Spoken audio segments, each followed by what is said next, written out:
Hello viewers, যারা class 9-এ পড়ছো তাদের সেকেন্ড ইউনিট টেস্টের ভৌতবিজ্ঞানের কয়েকটা গুরুত্বপূর্ণ প্রশ্ন দেখে নাও। এবং যারা ভাবছো ভৌতবিজ্ঞানে ফেল করবে তাদের জন্য তো বটেই। যে প্রশ্নগুলো আমি বলছি এগুলো ভালো করে যাবে, প্রত্যেকেই পাস করবে এবং ভালো মার্কসও পাবে। ঠিক আছে?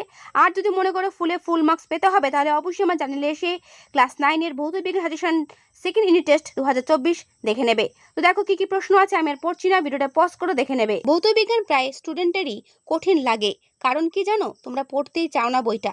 সেই জন্য যে প্রশ্নগুলো আমি এখানে হাইলাইট করেছি ভালো করে প্রশ্নগুলো দেখে নাও এবং এগুলো ভালো করে করবে। সান্দ্র বল ও ঘর্ষণ বলের মধ্যে পার্থক্য, আর্কিমিডিসের নীতি, প্লবতা কী কী বিষয়ের উপর নির্ভর করে, প্রত্যেকটা যেগুলো আমি হাইলাইট করেছি প্রত্যেকটা ভালো করে করবে। আর যদি ভাবো অ্যান্সার কোথায় পাবে, তোমাদের টেক্সট বুক যেটা তোমাদের রয়েছে সেখানেও পেয়ে যাবে, আবার হেল্পার বুকেও পেয়ে যাবে। যেটা তোমাদের সুবিধা হয় সেখান থেকেই করবে। তো এই হচ্ছে ইম্পর্টেন্ট প্রশ্ন, এগুলো ভালো করে করো, প্রত্যেকেই কমন পাবে। আর ভালো লাগলে এটা অবশ্যই লাইক করো